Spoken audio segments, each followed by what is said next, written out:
give a kind of seminar to go beyond what is happening in the lecture. I've been downgraded. Huh? I've been downgraded. No, upgraded. It's beyond. Okay, so this is the title. It would be the glass transition beyond mean field, how to handle fluctuations. And it will be from a theory point of view. I will not discuss at all a very useful method to do this, which is simulations, that as Ludo has started to discuss this morning. There are few things that I would like to discuss in terms of how generally we try to go beyond mean field and handle fluctuations. Will be in homogeneous saddle point solutions, instantons, and nucleation. You've heard all of this already this week. A bit on renormalization group and a bit on mapping on simpler models, something that will help us to understand how this idea of quench disorder that we explicitly try to exclude when dealing with liquids which have no quench disorder actually can re-enter the formalism and be important in how we think about the glass transition. One more thing, so this is about the glass transition. This is not about jamming, because jamming, there's mean field, but basically so far doesn't know how to go beyond mean field except by simulations. And this is not about other transitions that Francesco will discuss, like the Gardner transition, which again has a starting point which is different from here. Now, so the point is that when we leave the realm of infinite dimensions, fully connected lattices, or even beta lattices, infinite range interactions, then one have to worry about fluctuations, space-size fluctuations. Okay, and this is what happens, of course, in low dimensions, in finite dimensions, and fluctuations are bigger and bigger usually when you decrease the dimension, and of course we were interested by 2 and 3 dimensions. Now, the first question is, of course, what do we mean by fluctuations? So it's clear that in a liquid, everything is triggered by density fluctuations. But here, as a starting point, we need something which is more specific, because density fluctuations or spin fluctuations, for spin models, it's too general. So the idea is that you might try to isolate already some relevant fluctuations that you will focus on. Now, there are different ways to do this in general. One way to say, forget mean field, because anyhow mean field, it's infinite dimensions. Why should I care in 3 dimensions? And you start for looking at specific fluctuations. For instance, we saw in the case of kinetically constrained models, the idea is that you look at mobility defects as being the primary variable of interest, and you will look at fluctuations of the mobility defects. In other theories, based on frustration and stuff like this, you would look at the local order in the liquid and look at fluctuations of the local order. So here, I will not address this, despite the fact that I like some of it. I will start from mean field. So from mean field, which is again, so it's a different way of looking at fluctuations, is that, which is in some cases, of course, it's the most natural, right? When you look at the liquid gas transition, you start from van der Waals. If you look at the paramagnetic to ferromagnetic transition in an Ising model, you will start from the Curie-Weiss description, because then the order parameter is clear even for low dimension. So here, starting from mean field means that we'll start from the description that's been already given of the free energy landscape with all those metastable glass states in exponential number. And the order parameter in that case that was introduced by Francesco and Ludovic is the overlap. Okay, so it's an overlap between configurations, or between states, but between configurations. So this is the order parameter. And the idea is that we will look at fluctuations of the overlap. Now, another question is about what the extent of the fluctuations, of the typical fluctuations. What's their correlation length, or what their typical length? Again, this is something that will be discussed by Ludovic, I think, is that the length scales associated with the glass transition are never very large. unlike regular critical point where you have a diverging length scale. So again, that's pretty easy. You know the order parameter, you know what diverges. So you try to handle this through mostly actually a renormalization group. In this case, the length scales are never very large. Okay, maybe 5, 10 molecular diameters at most. So we have to live with that. That's the physics of the problem. Fluctuations nonetheless are important because as was again stressed many times, the mean field picture is based on pretty fragile concepts. This idea of metastability and exponentially large number of metastable states is something that in principle, as we will see anyhow, does not exist anyhow in finite dimensions. So we have length scales that are not super large, but we have mean field concepts that are super fragile. Okay? So this is what we have to deal with. Okay, so I will start by writing, unfortunately, this is a little mismatch in the program, so I thought this would have been done before, but it wasn't completely. What's the starting point? So again, the starting point is we're looking at the glass transition, the mean field picture, with these two transitions, the dynamical one, the Kaufman or the static one, and we're looking at something that describes only the overlaps. So we're averaging out density fields or spin fields, and we're only describing the systems in terms of collective variables or just the overlaps. Now, what I will write is what you get at a level, for those who know that, would be the Landau-Ginzburg description of the glass transition. So it's a free energy functional that will be the starting point to study fluctuations. So again, in magnetization, the paramagnetic to ferromagnetic transition, we usually use the phi-4 theory, which is the potential that gives you at the Landau level, that is at the mean field level, gives you the transition, and you just hope to have the right physics, the right symmetry, the right dimension and all, and this will be the starting point. And then you add fluctuations, meaning that you add spatial variations of your order parameter in the form of gradients. Now here, what this can be done with the overlap. So we will consider replicas. You heard the term at least. Well, of course, half of the room comes from Rome, so that's my comment was not for this half. And the overlap, local overlap, so we'll have replicas, alpha, beta, blah, blah, will go from 1 to m. Okay? And the local overlap field will be q alpha beta of x, and x is a d-dimensional coordinate. Okay, and with the usual stuff that q alpha beta is equal to q beta alpha, and to make life easier, q alpha alpha, which could be 1, here we take as 0, but it's the same. It's not a fluctuating variable. Okay, so this is interesting for alpha different than beta. And then the physics of the problem of the glass transition in terms, viewed from the landscape, is given by some effective Hamiltonian, effective free energy functional, effective, action, whatever you want to like it, which will be something which is a function of all the overlaps, a function of all the overlaps, which is an integral in d dimension over space. We'll have some potential, and I'll discuss what it is. And we want to add, as I said, some gradient terms. So alpha, beta are different.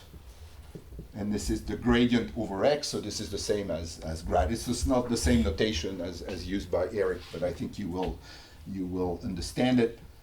Q alpha beta of x squared. Okay, so this is the usual form of a Landau-Ginzburg functional, where you have a potential which is purely local in space. This is the Lagrangian, if you want. And this is the kinetic term, which is, of course, the first order. But this is all you need to already move away from mean field and study finite dimensions. So this is sort of minimal description. Now, how can you get this in real systems? Well, for the spin models, for instance, for the p-spin model, what you can do, it was done by Silvio Franz and co-workers, is that you make the interactions, instead of being exactly infinite range, you make them just long range with a small parameter going in here, which is the inverse of the range of the potential, and you do what is called the Katz limit. So you have something which is very long range. If the range, depending on how you take the limit, thermodynamic limit versus the range, you have the real mean field. We have something which is slightly different. And with this Katz description of all those spin models, you can derive something like this. Now for liquids, what you do usually is that you start from a description of the liquids in terms of density, microscopic densities, for instance, with just pair interactions. And then what you have to do is integrate this to get only a functional of this guy. And this guy was discussed by Ludovic. Okay? It's something that has a precise definition. It's the similarity between the density field at point X in replica alpha and the density field at point X also, but in replica beta. With, as we said, some tolerance, which allows the copies to be mostly the same even if they vibrate, and the fact that you don't care about permutations of particles. So this has a microscopic definition, this overlap that was introduced by Ludovic. Okay? And in liquids, you can do this by using liquid state theory, which is goes like in the form of Morita-Hiroike theory, and for instance, approximations, because you need just mean field, okay, which is the HNC approximation that was mentioned by Francesco and Ludovic, for instance. Okay, so there are ways, it's just not to do it. There are ways to derive this. Or as I said, what you can do is just do this in the spirit of Landau, and you say, okay, what I need is just the right symmetry to describe my transition, which I know is something like first order like at tk, and I have the gradient, and I can expand in polynomials of the local order parameter. Now, just one more before I explain what will be the starting point for this. Just one more point that was also alluded to but not described in detail, but will be next week, is that there are two slightly different frameworks in this. There's the one framework which has been called, the Monasson framework. Okay, it's a framework in which the M replicas are equivalent, completely equivalent. Okay, so it's M equivalent replicas. And for what will just be of interest here for us, which is the equilibrium liquid, and we will not worry about replica symmetry breaking, M should go to 1 plus. Analytic continuation, N should go to 1. The other scheme that was also introduced is the Franz-Parisi scheme. And in that case, we have singled out one of the replicas. So we take one reference configuration, one reference replica. Let's say we call it 0. And then we're looking at the overlap with this reference replicas of other liquid configurations or liquid replicas. So we'll have n other constrained, if you wish, configurations or replicas. And in that case, n. And in that case, n will go to 0 plus. Okay, so it's the same, because of course m is just n plus 1. So here you have 1 plus n, and here just n equivalent. Okay, I will not go into the details about this, because this is not what I want to discuss, and you will have this next week. It's just two ways of looking at the properties of the landscape. Basically, when you do this, especially playing with M, you have a way to compute and discuss the different number of metastable glassy states. So you directly compute, for instance, the complexity. When you do this, on the other hand, since you're fixing one reference replica, and of course you can take averages over it, you're fixing one replica, and then, as was explained by Francesco, you're staying within some overlap, some similarity of this replica, and then you're looking at one particular metastable state. Okay, so this is two different versions of the same study, but it's the same formalism. And okay, so what's the potential that I need is that V of Q alpha beta, so that's the polynomial expansion, will be given by a sum over distinct pairs of some function that is a polynomial that I will discuss, minus a term that is also generated by all these techniques, which is a 3 replica term. Beta gamma, Q gamma alpha. And H of Q is that, again, that the simplest way, it's the simplest polynomial. The numbers are irrelevant, okay? It's just to make life easier when you take derivatives. And we can add terms, of course, but this is just what is needed to describe everything. T is positive and contains most of the temperature dependence. So in the Landau description, this is what carries really the temperature dependence.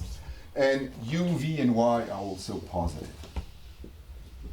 This is important because this means that we're really in the right universality class, if you wish, of the glass transition, the structural glass transition. Okay, so one way to look at this is say that we consider, you know, some replica symmetric configurations where all the Q alpha betas are equal to Q. And now I'm looking only at the potential. Okay, so when you do this, you see that V of Q now is just the number of distinct pairs is m times n minus 1. Then we have the first term, which is h of q, and the second term, which is minus u over 3. And this time I have triplets, distinct triplets, so it's m minus 1, m minus 2, q cubed. M goes to 1, okay? So what counts? Yeah. Sorry, but the term nearly new. The what? The term with the pretest of Q, it comes from the fact that we use in the B-spin model with P equals 3. Well, okay. In the p-spin model, you would have more, in a real p-spin model, in the CATS stuff, you will have more complicated functions. Here we're keeping only, as I said, this is the Landau spirit.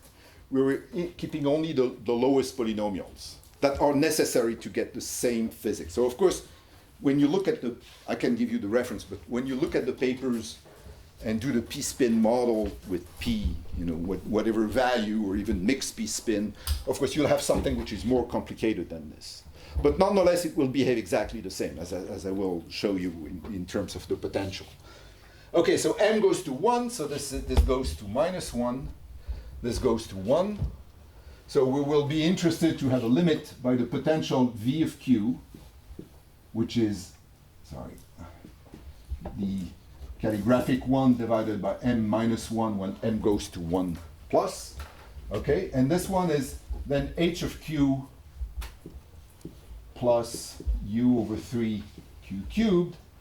And you see that when you plug this in here and compare with this, you see that the term u over 3 just cancels with this one.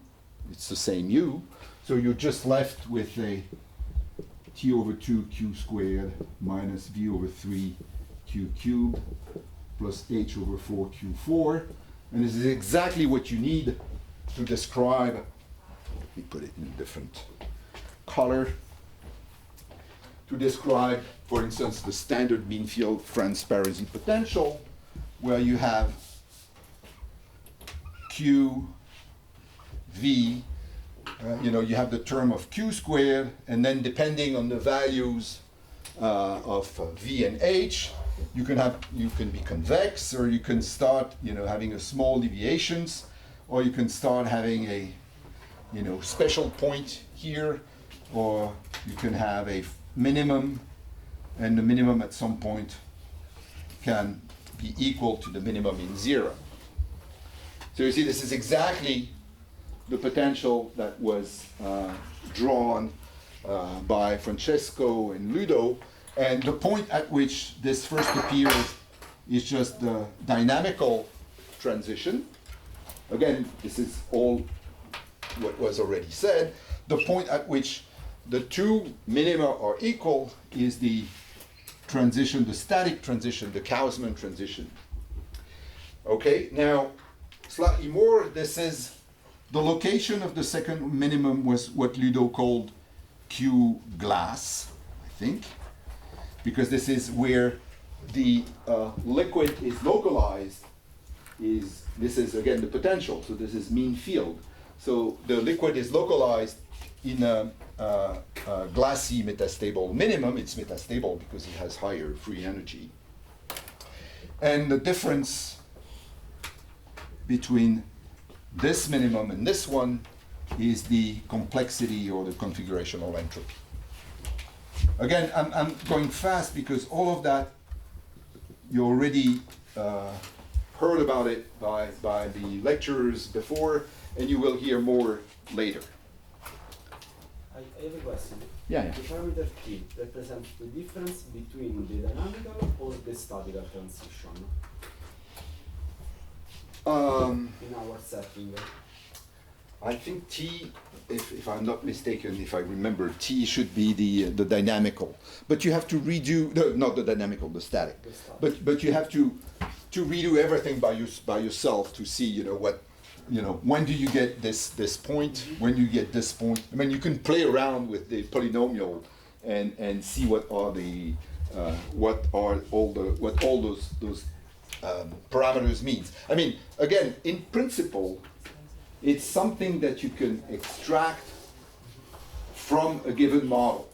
Okay, so you know a given model, a spin model or a liquid model, and in principle, you should be able, at a mean field or mean field-like level, to go from the spins to the overlaps and write down the potential. Yeah, indeed, that to me seems the sheets that has the standard partition function, the standard expansions that one writes for the partition function of any. Well, this would be exactly what you would do for a phi-4 theory, for instance. Yeah. Except that here you have a cubic term. You have more. Yeah, of course. This is so. Okay, maybe I see what you mean. I'm sorry, I didn't answer correctly. So when you do it in a Landau formalism, you rationalize the fact that you expand in polynomials because the order parameter is small. Okay, that's the idea. You're near the transition and the order parameter is small. Well, here you see it smells like a first order transition, so the order parameter is not really small. So it's not that, again, if you want to do a very good job, you will have to, as for the p-spin or the cat's p-spin, you will have to put in here the right potential with the right function. Here it's just that it behaves exactly the same. And we invoke universality, we hand wave, and we start from this. Okay, so you shouldn't take too seriously this as describing a microscopic model, but it has all the ingredients that are necessary and are the same to describe the same behavior, universal behavior of the glass transition as all these other models. Okay, my question actually was slightly different. I mean, assuming that this is an expansion for the Franz Parisi potential or for the free energy, and in case they are equal or any reason? In mean field, first in mean field you can go slightly beyond the Franz Parisi potential in using all the replicas, but when you, and again as I said, the Franz Parisi potential you get in this framework here, right? But when you do it in this framework, this will be exactly the Franz Parisi potential. Again, we don't worry about replica symmetry breaking. That was mentioned that in this region you might have replica symmetry breaking and stuff like this. Okay, so what counts here is the general shape of the potential. So you might think of this in that case as the Franz Parisi potential for this model. Okay, with again the fact that we've been careless and we've not really taken into account the replica symmetry breaking. The way to see this is where I will go is that what you can do, and this is the number one thing that I will do here is take the saddle points. So when you do mean field. No, go ahead. No, I just wanted to understand better the question and maybe comment. I mean, what you said, Franz Parisi or free energy, but free energy of what? The standard Thermodynamic. Yeah. Because I think the point I was making in my lecture is that I mean, when you have a ferromagnetic system, you can define a free energy function of the magnetization. So it's the free energy as a function of the order parameter, and the minimum is the thermodynamic free energy. Yeah. So the Franz Parisi is exactly that. It's the free energy as a function of the order parameter, which is free. And the minimum of it2 is going to be the thermodynamic free energy. So that's the equilibrium. So he's doing. Yes, okay. Then you look to a metastable equilibrium, but the idea is still okay. You construct a free energy function of the order parameter, and then in mean field you just assume that the parameter is uniform in space and you minimize, or maybe you take the local minimum. And what he wants to do is to now look to what happens when the order parameter is a function of space. Yes, but in the thermodynamics you want to look for the minimum, and then you can look for the filter. Okay. Is this? Yeah, no, I think it's what you explained in the I lecture. just wanted to make the connection. This is so this is the free energy as a function. You can get it again by coupling this to a source, but this is the free energy as a function of the order parameter. And precisely what you would do when you do mean field on this, the way to recover mean field from this is that you take, in mean field you have always a parameter going out, which is dimension or some number that is large, and you take the saddle point. So mean field is when you take the saddle point of this equation, so you minimize. So you take the functional derivative with respect to q alpha beta of x, and then you find the saddle point equation, which I will write here, which is just that minus c, so I derive what is called the kinetic term, if you wish, Laplacian of q alpha beta of x is equal to plus v prime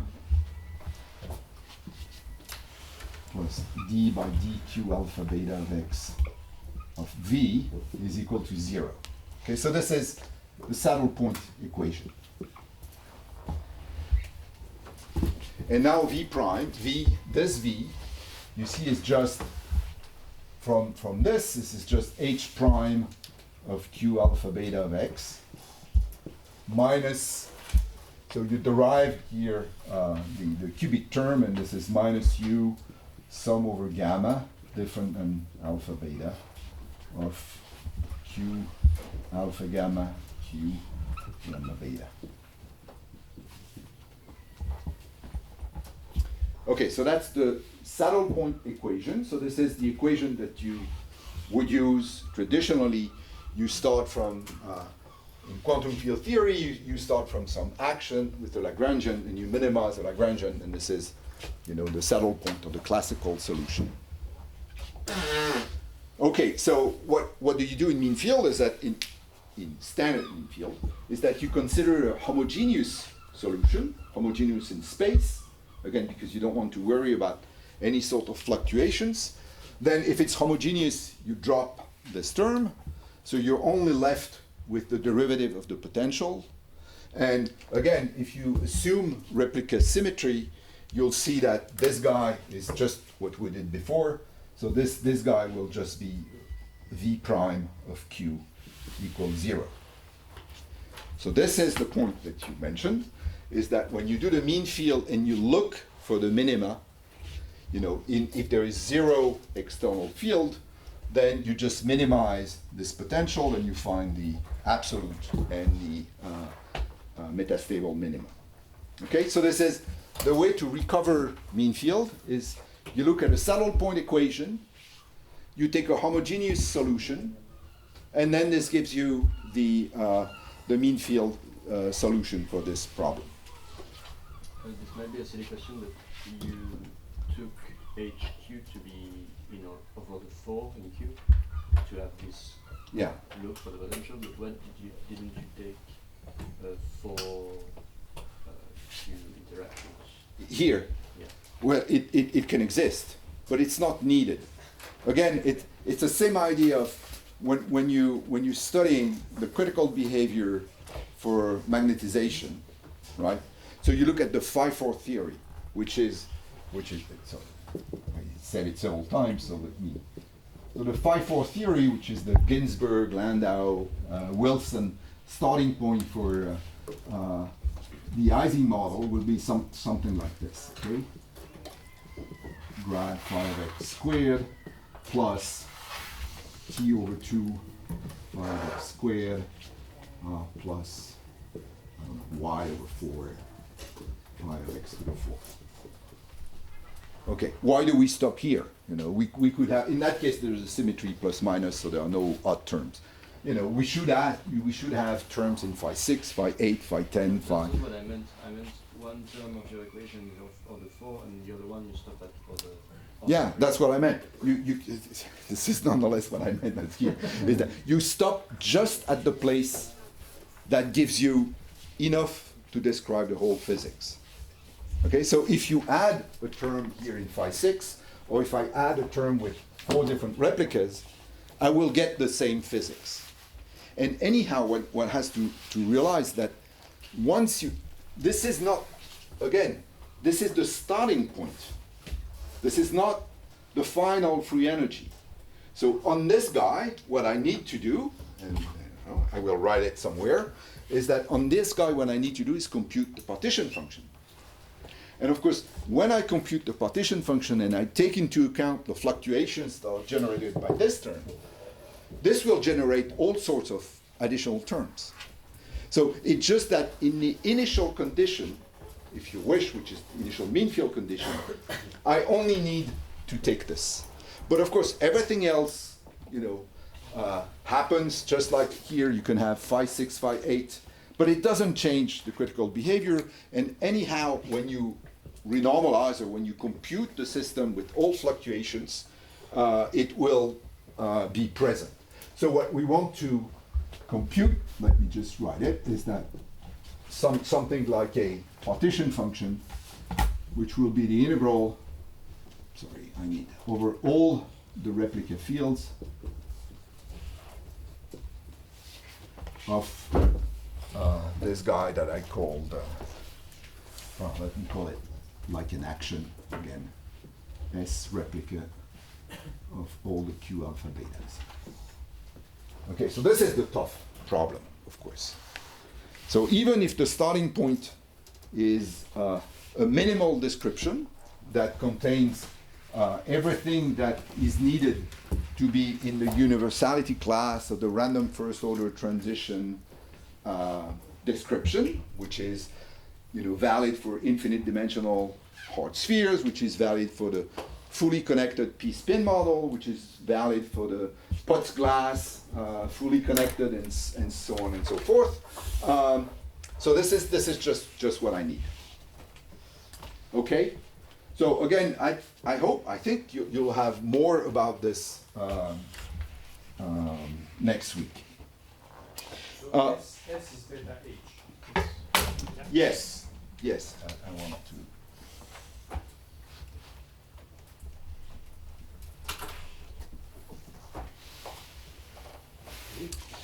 Okay. To ask you your comment.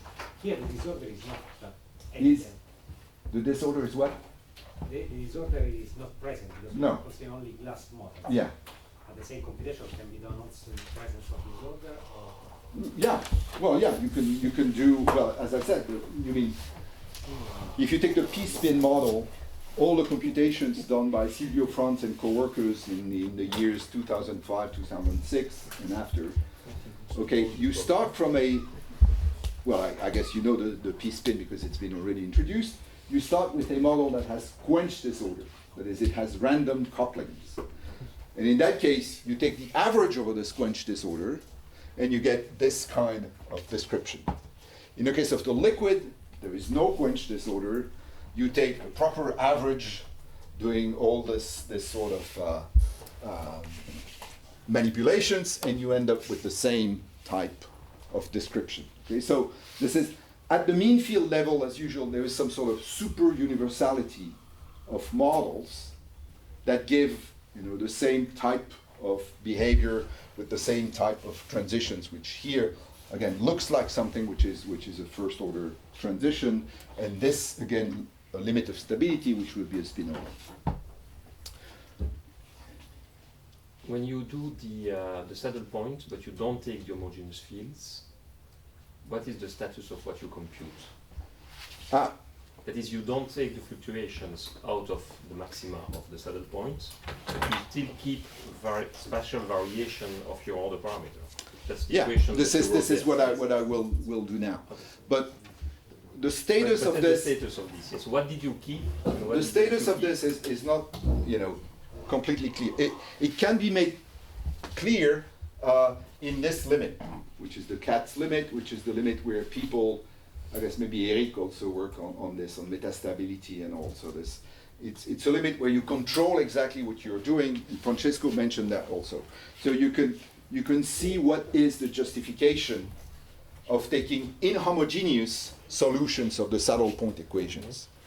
Because of course, if you're in finite dimensions, why would you take in the first place the minimum of this guy? You need a big parameter in front. But nonetheless, it's a solution of this equation, and it's interesting to see what it gives. And okay, in the case of this type of equation, so what I will need to do now is specialize this, as I said, to the Franz-Parisi setting.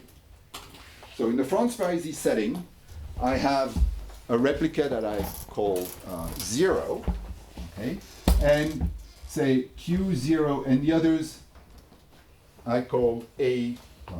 I have 0, and I have A, B, blah, blah, that goes from 1 to n. I will call Q0A equals QA0 is PA, just to make a slight difference. And for the others, I have just QAB. So now they play different roles, okay, just because the external sources will be different, but they play different roles. I can just apply this to this equation, saddle point equation. And what I have, just not to make mistake, okay, so this will give me that this part, okay, that I put to the right, for instance, so this acting on PA, okay, will be equal to H prime of PA of X minus U, some B different than A, QAB of X, PB of X. And we have two types of coupled equations. Laplacian of QAB of X, which is H prime QAB of X minus U sum over C different than AB QAB, sorry, QAC QBC minus U PA of X QB of x. Okay, these are inhomogeneous because then the profiles of PA and QAB or whatever we like, but there are saddle point equations in the sense that they minimize the Lagrangian. Now, let's take, again, we don't want to be fancy about replica symmetry breaking and all of that.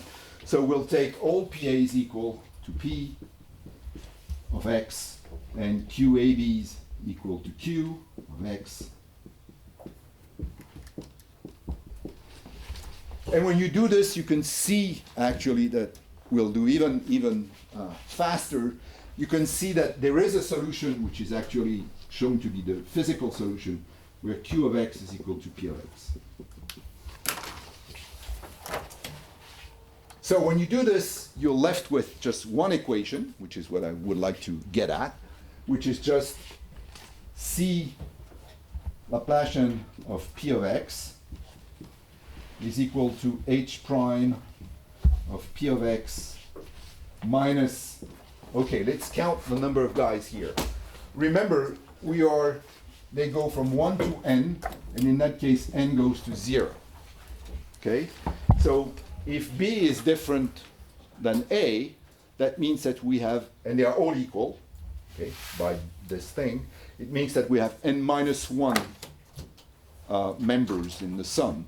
Since n goes to 0, there's a minus 1. With the minus here gives a plus. Okay, so this is plus u P of x squared. I know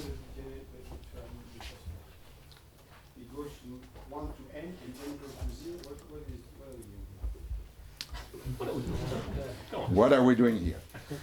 So you have m replicas where m goes to 1.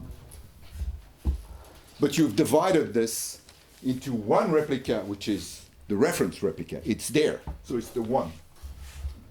And the other guys goes to 0. Okay, so this is the same. It's that m is just n plus 1. Okay. In that case, as you will see from Francesco's lecture, you can do different things with m, and then in that case you lose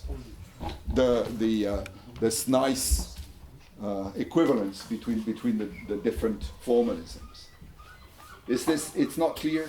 Yes, but since you put at the end everybody equal Q equal P, there is only one Q. If you just inject this in the first one, you don't find you the could. same You find the same. Okay. Because this is exactly what we had before, which is the V prime of P of x. Yes. This is exactly what we had before. So this is complete. It's just that you can check all the steps. Yes. You are doing Monasson. It's the same as doing Monasson or doing Monasson. Yes, they are all the same, right? And so this is the equation that we want to take a look at. Because it might be the only thing that I will do this afternoon, so let's take a look at it. Why not say that there is one? Why not say there is one replica? I don't understand this counting of replica where there is one and then there is not two. There's like no, but you know that the limit n goes to 0, it's n goes to 0 plus, so it's an analytic continuation. It's not the same exactly as having n equals to 0. Because when you do usual quench disorder and you put n equals to 0, you don't have anything interesting. What is of interest is usually, the additional terms. Remember, the v that we had I had to divide by m minus 1, which is precisely n. Okay, so one has to be careful about analytic continuation and not just putting n equals 1. In that case, I have only one configuration, one replica. And this is just the liquid. There's nothing I can do about trying to characterize the free energy landscape. Here it's important that you have 1 plus n. I do the calculations, and I keep basically terms that will be leading in n, and then I take the limit n goes to 0. Is this... Francesco, you will do this, right? Will you? If you remember what I did last time, Yeah. I had He did it. the replica y that was the pinning field, and then there is a log of z, and z is an integral of another replica x. So this log of z will become a z to the n, and then I want to send n to 0 to get the log. So the special replica, the number 1 is the y, is the pinning field. So it's a liquid configuration that you use to pin the others. So if you put n equal to 0, you have only y, so it's trivial. But if you do n to 0, you are doing the log, and this p is the overlap between x and y. Because you divide by n before taking the limit n goes to 0. If we have time in 3 hours, I will get to here and I'll discuss precisely this. I understand that this is part of the workflow, that I don't quite understand, but the very first line there is just, you seem to be writing sums over, indices that are natural numbers. Ah, man. I can't. Yeah, you're right. Okay. No, you're right. Okay. As I said, you're absolutely right. You start with, but again, this is you start with integers as usual, in this business. So here, when you take replicas, you think of integer numbers of replicas, and what you have to do then is because eventually you will be interested by some limits where you have to divide, either take the derivative with respect to the number of replicas or divide by m-1 or do stuff like that. You need an analytic continuation to real values of m or n. Okay, so this is, then of course, the nice writing here, you cannot do it directly in that limit. You have first to assume that everything is integer. You do all like your calculations, and then you do the analytic continuations, crossing your fingers that everything goes well. And as we know, sometimes it doesn't. So you're right, but this is the problem of replicas, right? So if what are the cases in which this has been sort of rigorously justified, like the Telegram arguments? Yeah. Or for what so scenario? the Parisi solution for the Sherrington-Kirkpatrick spin glass has been verified mathematically. So there are cases where you can there are other cases which you can prove, simpler cases where you can prove that just the replica symmetric solution, basically if you do perturbation and the perturbation series converge, then you can do the analytical continuation in the number of replicas, and that will give you something which is well controlled. But even in a case where there is a full replica symmetry breaking, it's been shown that provided, again, you do the analytic continuation in a smart way, you find something that is the same as the mathematical, the rigorous solution. Yeah. And I have to explain replicas and to justify them. It's even worse. What is smart? What? What is smart? Who I can tell. What I don't know. That's not a good answer. I know. And let me go to this. If I will not be able, obviously, to do all of this. But I might go to a point where you will see where this enters. That is, basically, you need to be at a point, everything where you can use replicas that way, in the Parisi way, say, okay, is that because you have equations which are some sort of saddle point equations. And then you're looking for, so here I have a saddle point equation, for instance, and then I'm looking for specific solutions, because again, these are m by n or n plus 1 by n plus 1 matrices. In general, I don't know what are all the solutions. So I have the obvious one is that since, in a case where all replicas are equal, I will take a replica symmetric saddle point. Okay, that's the obvious one.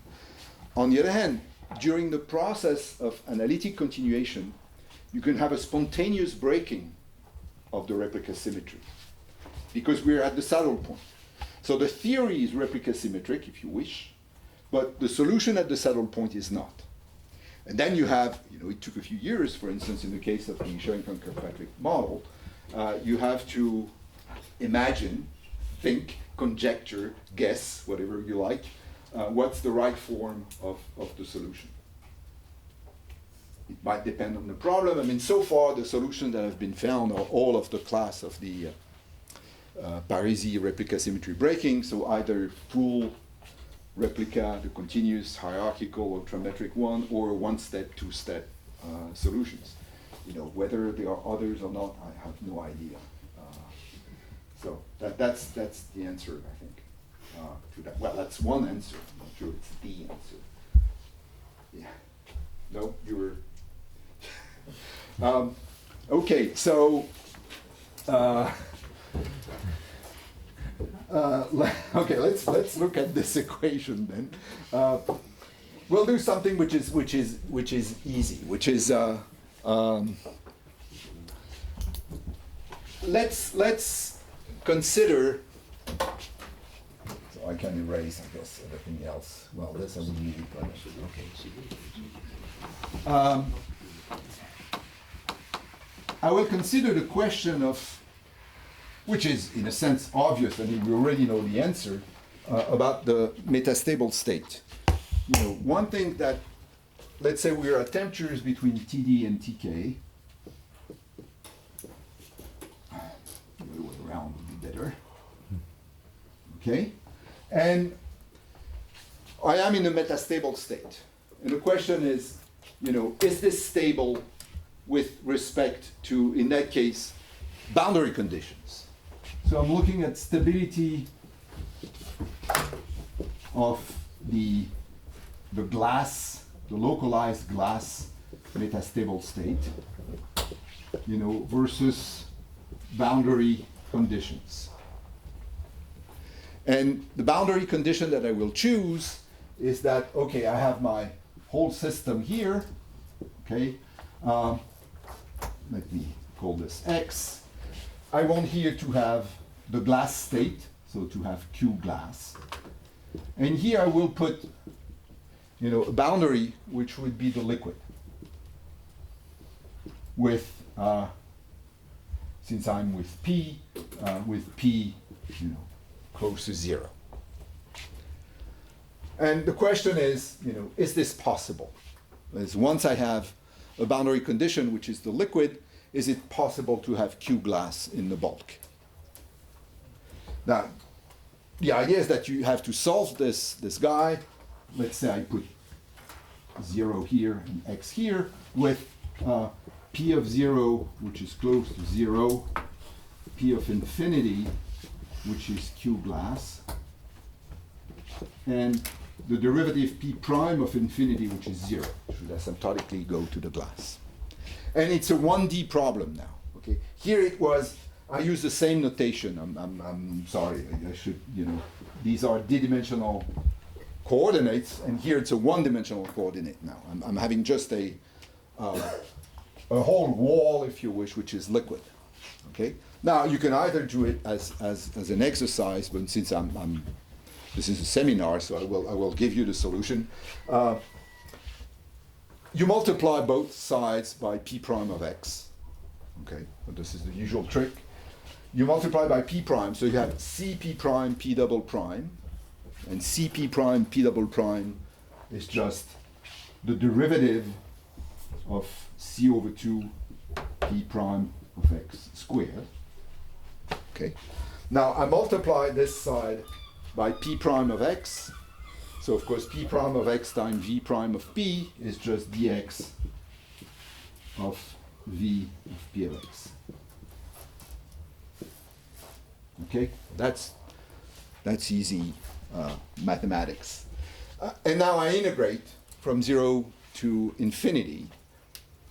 And what I have with these conditions is that I have that C over 2 P prime of 0 squared is then V of P of 0, which is almost 0, minus V of Q glass. It's a standard trick in those equations. And you look at the potential. Sorry, you want to write this first. Then you look at the equation and you see, of course, that this term is strictly positive, or even positive, and the right-hand side cannot be, because the V of the Q glass is larger than the V at 0. So this is impossible. So there is no solution, meaning there is once you put a liquid boundary condition on the metastable glass phase, you just destroy the metastable glass phase, even at the level of saddle point. Okay?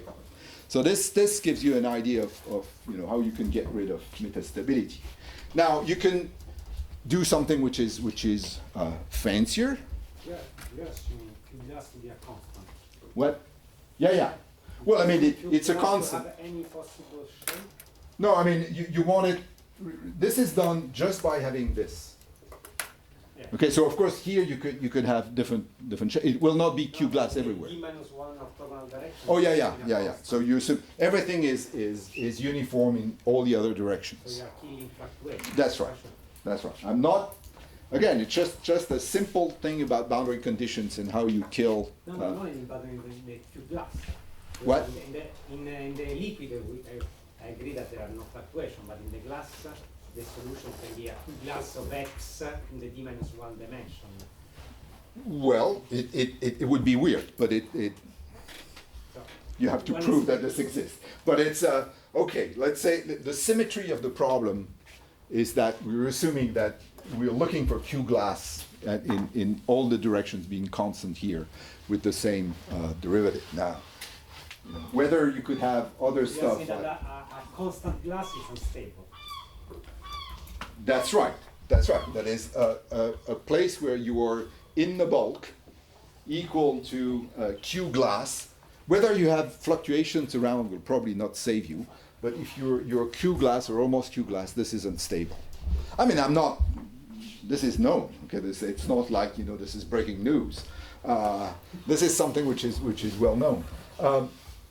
The second slightly fancier calculation that one can do is you forget the boundary condition. We're looking at the stability width of the glass, same. And this is something that was done before with respect to fluctuations, thermal fluctuation. And that's the instanton thermal fluctuations. So an instanton is just a solution. Here there's no time, okay? So I will come back to this, but there's no time. It's an instanton in space. An instanton is just a localized solution of these saddle points equations. If it's localized, that is, then it's equal to, at large distance, it will equal, for instance, to the glass states. So if it's localized, it means that the free energy difference with the minimum exists only in a finite volume.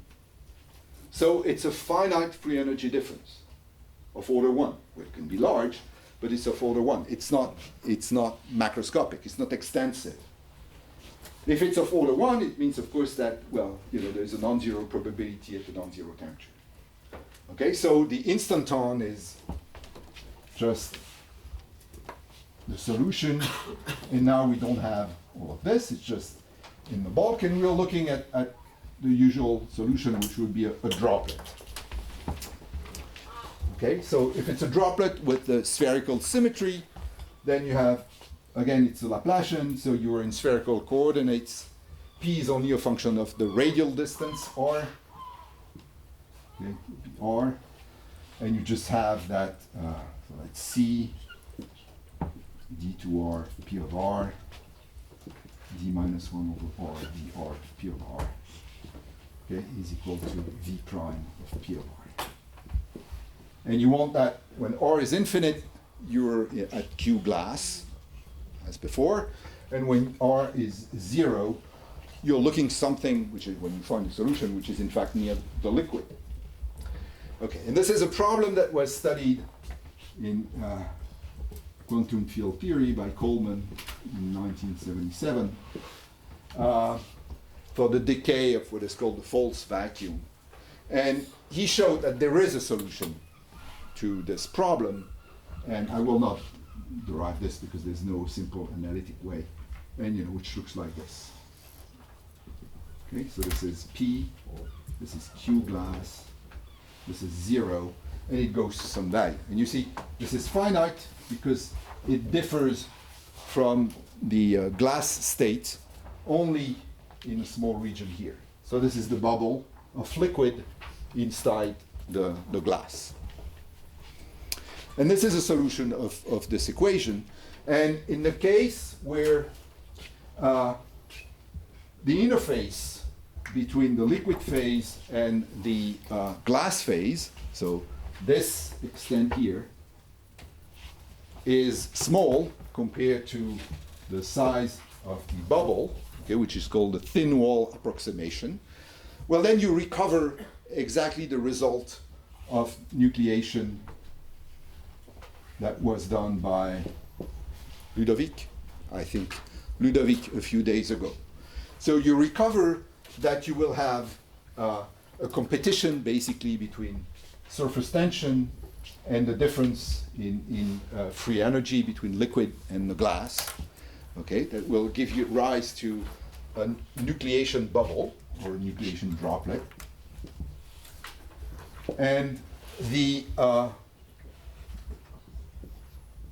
difference of free energy or action between this droplet in the presence of the glass and the glass itself will be of order 1, and will go, when you do all the calculation in that case, like a constant divided by sigma of t to the power d minus 1. A function of, well, a constant, sorry, a function of temperature divided by the complexity to the power d minus 1. This is exactly the formula that was given by Ludovic. So you recover doing this stuff of looking at instantons, you recover the result of nucleation theory, and you find that, again, in d dimensions, you have this free energy difference, which would be a free energy barrier, like go that 1 in 3 dimensions would go like 1 over the configurational entropy squared, which is something that people don't like, because empirically it seems that we would like rather to have something which is linear rather than squared. So you can do something better, that here we assume replica symmetry and all, so it's been done by Silvio Franz, by Wollenes and co-workers. You can break replica symmetry and compute the instanton, and what you show is that, okay, you change the prefactor, but you don't change the scaling here. Okay, so there's a regular scaling for nucleation at the first order transition. So that means that in this description, there's nothing special about what should be a random first order transition. Well, it looks like it's just a regular first order transition. Now let me comment on this, because this is already the end.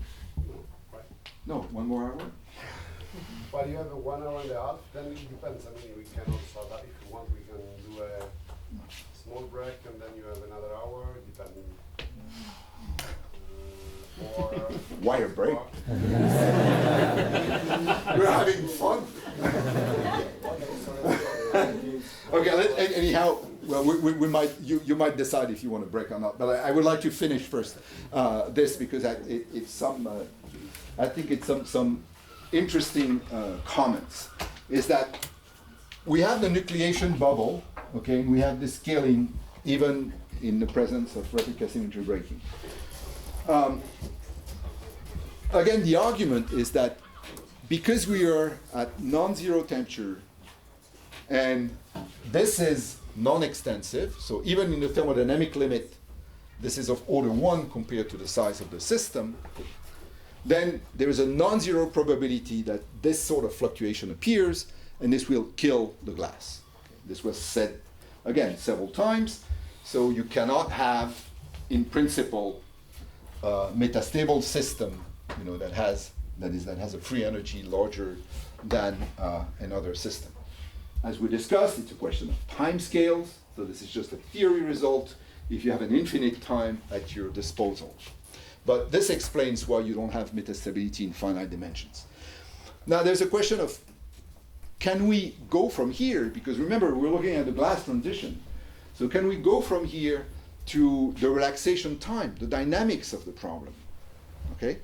And we would like to, for instance, say, well, the relaxation time to equilibrium would scale, like exponential of this barrier divided by temperature.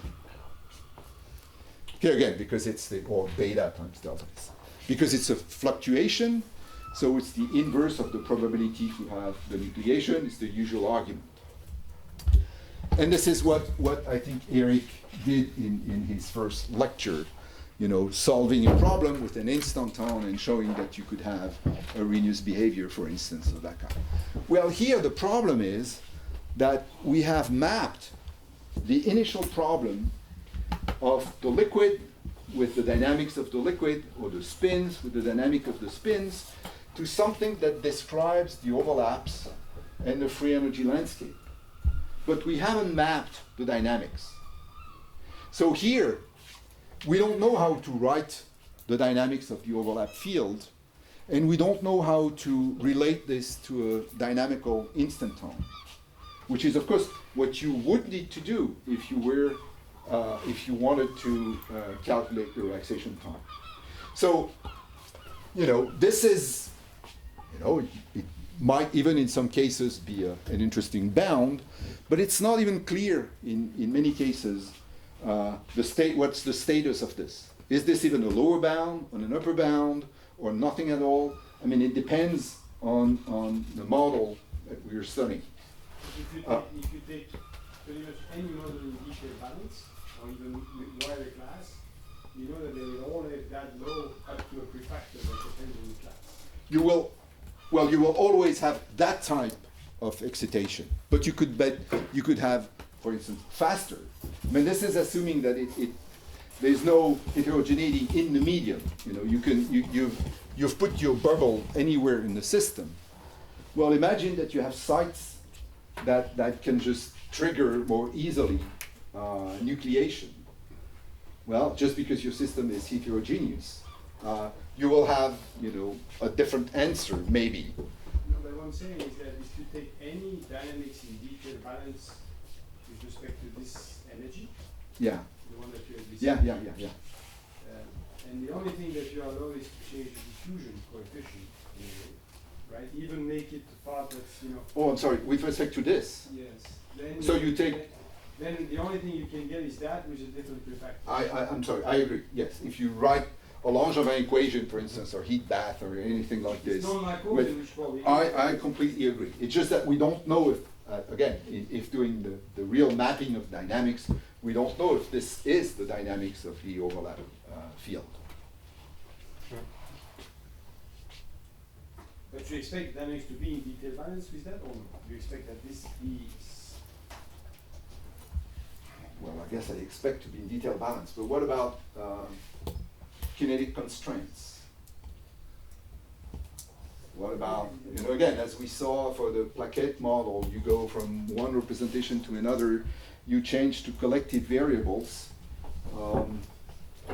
It's not clear that you will get something, a simple dynamics, I think, in the problem. There's another, of the types, there's another problem here that I will come back to, is that here we're looking only at what happens at the level of the potential. As I said, there is more heterogeneity and fluctuation in the problem that has to be taken into account. So this would be here, let's say, the first steps, and we are at an unsettled point, and there are more steps to be taken. Maybe that's what I would like to do next. Camille, you want to know more? Okay. So should we keep going?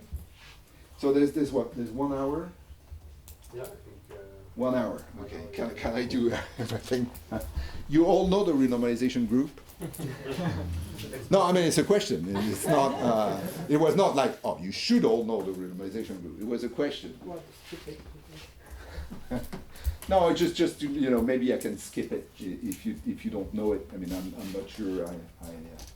Maybe you want to say 2 sentences what you plan to do in 2 and 3, and then we choose if you want. Yeah.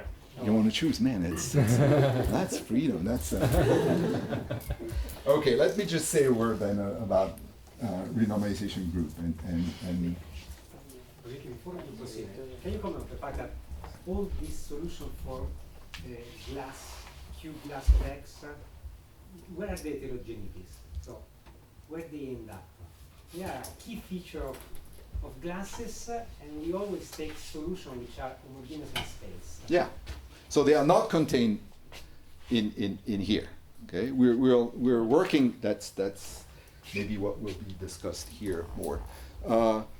And this is, I guess, what you did with Giorgio and Silvio. No. After you So nucleate, you also have to evolve droplets.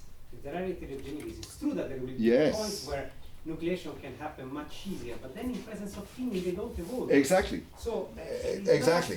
that this is Yes. providing a Yes. high number. Yes. So yeah. So this is this. Maybe let me go to this thing first, and then we'll see if we have time to go back to the renormalization group, on which I will not do much anyhow. So, and then you don't decide what I will do. I decide. Okay.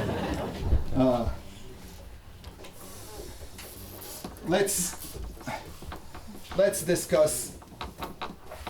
Okay, here, indeed, we stayed at a level where we are still very close to mean field.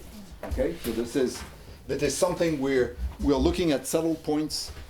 So we are using essentially the simple potential. Okay, so as Federico was saying, we don't have a sense of those dynamic heterogeneities and strong heterogeneities that one may have in the liquid. We're missing something. Now the something is that if you think of, and again I will take the Franz Parisi framework.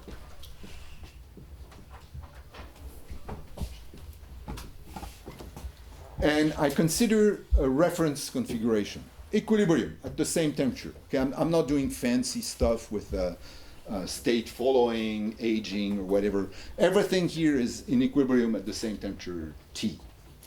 Okay, I have an equilibrium configuration, C0, which is sampled from the Boltzmann distribution 1 over Z.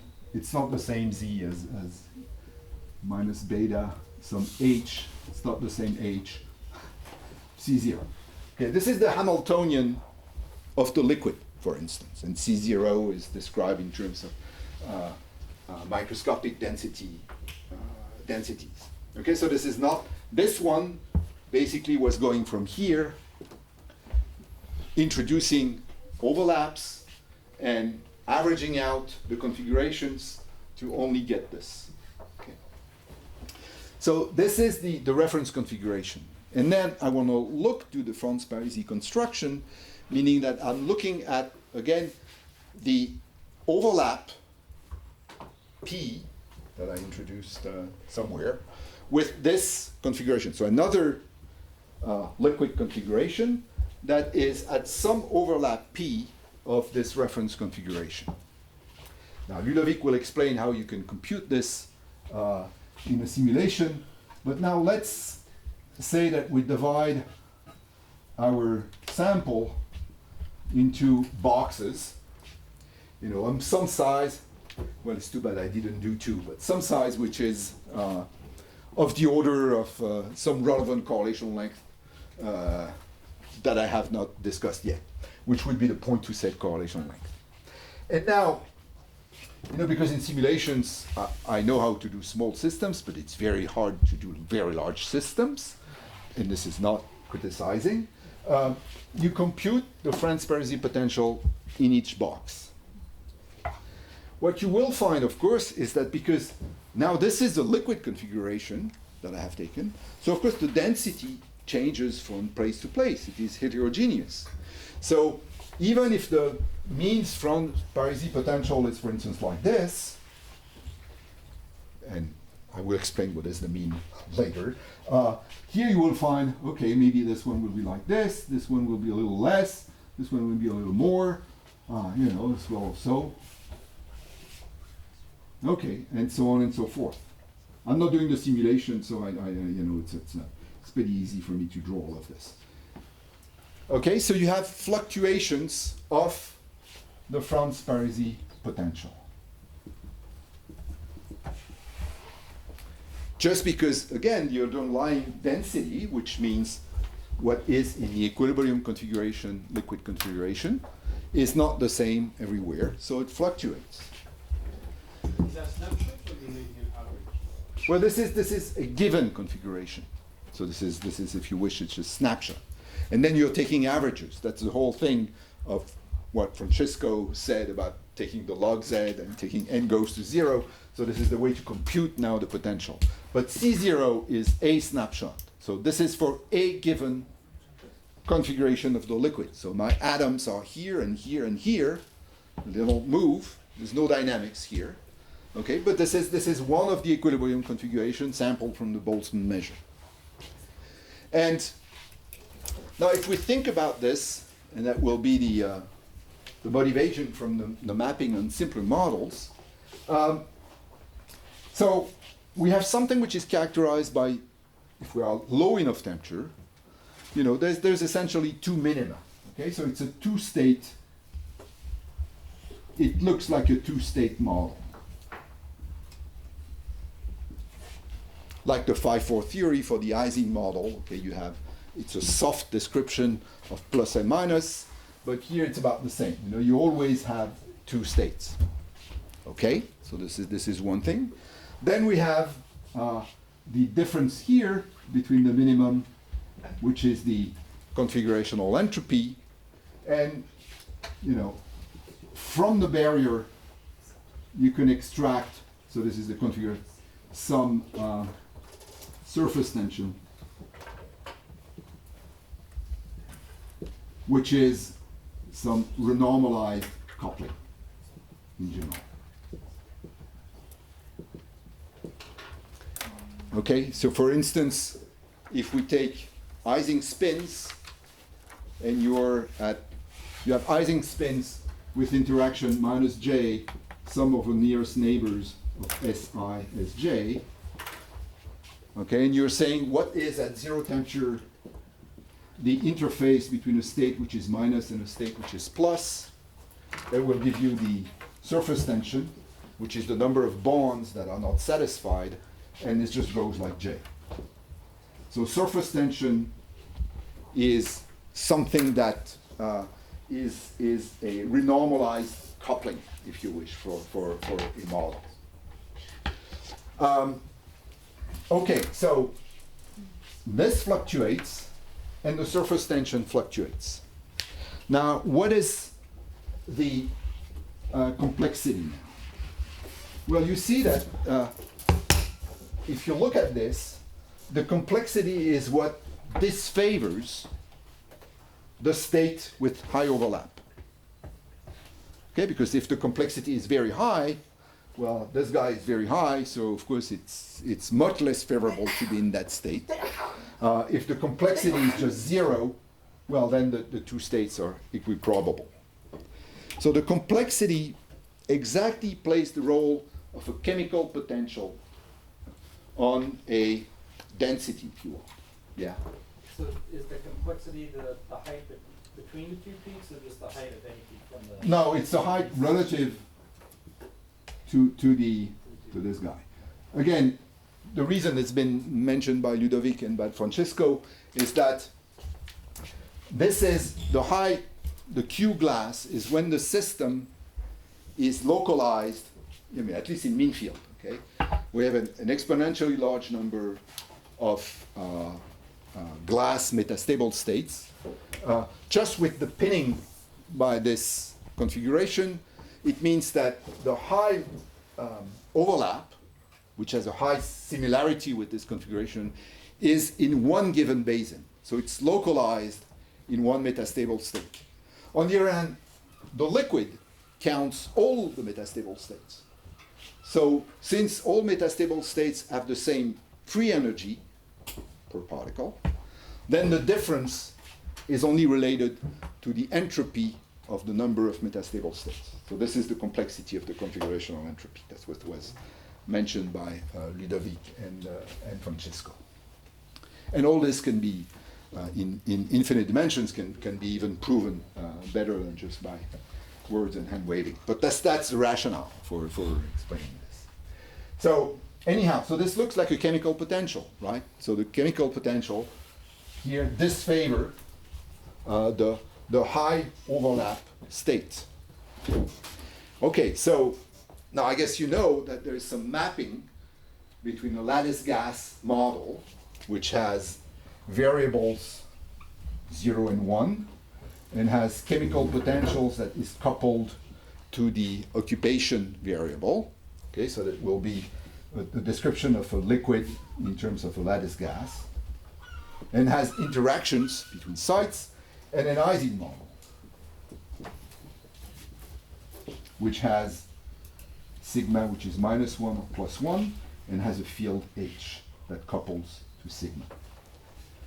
Okay, so this is just, it's a simple manipulation where you redefine this as a function of this. So the state 0 becomes the state -1, the state 1 becomes the state +1, and then the chemical potential is the same as the magnetic field. Okay, so this is the usual thing when you have two states. The two states can interact. So this is the coupling between the two state variables. And then you can add external fields, external sources, and those sources, prefer one of the state to the other. That's the idea of a linear source coupled to the material. So we have the equivalent of a magnetic field, which is the complexity. We have the equivalent of some, or let's say we have also some coupling, J, I, J. And here too, we have some interaction, W, I, J, to L, J, with the two being related. Okay, so we have an interaction, we have a magnetic field, and we have two state variables. Okay, so, we would say, right, this looks like just an Ising model in the presence of an external field. Now, as I said, the key point here is that there is fluctuation from space to space, or from coarse grain space site to coarse grain site. And because there is fluctuation, that means that the complexity has a random component, and the coupling, which is just given by the surface tension, has a random component. So the fluctuations, spatial fluctuations of the complexity, defined in this way, plays the same role as a random chemical potential or a random field.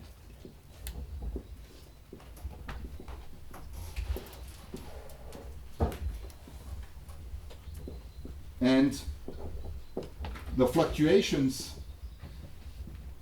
of the surface tension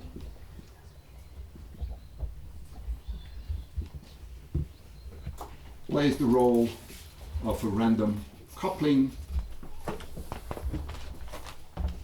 that we sometimes call also random bond. Why do you say this? Because I would expect the barrier to affect the time scale for crossing the barrier. That is this. So, is this okay? Surface tension. Okay. So, if we think of that, we have a two-state model, which is somehow isomorphic to an Ising model, or to the scalar field theory associated with the Ising model. We have an external field, which is the mean complexity. We have some couplings that are related to the mean surface tension, and on top of it, we have a random field and a random bond. So that means that it smells like this problem is in the universality class of a random field plus random bond Ising bond.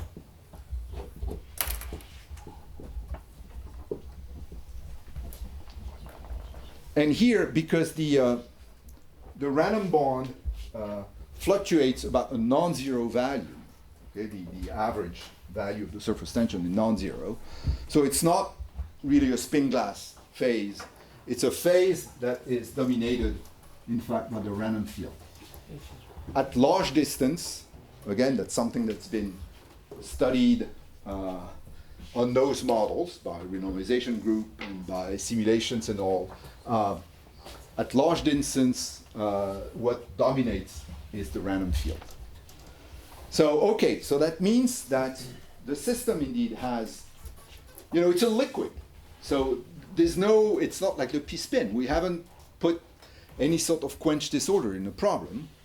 But the quench disorder re-enter by, the back door, just because now we're looking in this construction to access the properties of the landscape, we have introduced a reference configuration that now plays the role of a quench disorder. And the distribution of the quench disorder, and again this was explained, is just the Boltzmann distribution of liquid configurations. Sorry, How? Can I ask you a question? So typically the way I think about the potential of mean force in some corrective driver is that you take a microscopic line, you put DC0, and then you average over all possible configurations of Let me do it. Given the corrective variable. Let me do it now. Let me, maybe I will. Okay, this is truly hand waving. Is it but clear that the coupling between what is between the sigma and the microscopic binary degrees of freedom is linear in this case? Well, what you can see is that if well, it has a linear term. That's clear. The way it works. Now, what you can see, and again, this is something. Let me answer that way. What it suggests and is proven. That's what Benjamin showed. Is that because this is linear. Okay. What you can do, of course, is that since you have an external field, there's no phase transition, right? To have a phase transition, you need to compensate this guy, and that's what you can do by adding. So if P again is the variable here, you add something that was called the epsilon. So you add minus.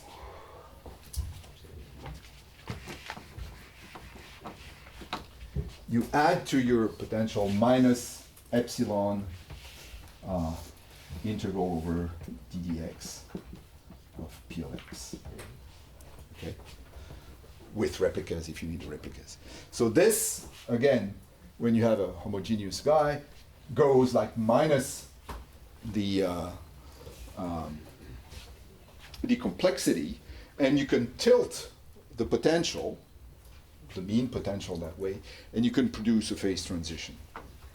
Okay, so even if the original potential in 0 epsilon is without phase transition, if you tilt it, and it was shown, I don't know, maybe by Ludovic already, if you tilt it, then you get a phase diagram in mean field, right? So far we're in mean field. Epsilon T, so in mean field we have TD, TK, and then you tilt, and when you tilt, you have a line of first order transition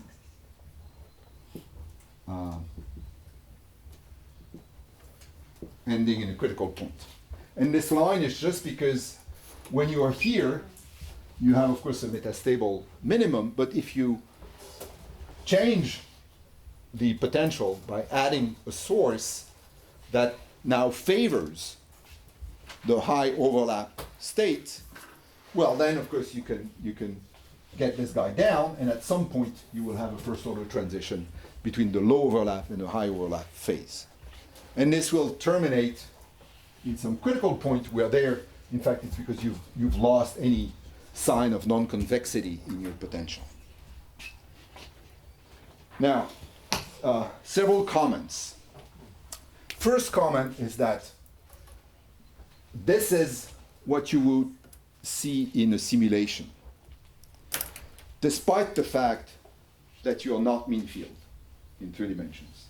The reason is, and this goes to this part here, the reason is that when you are in a finite size system, you cut the range of the fluctuations because you have no fluctuations beyond the size of your system.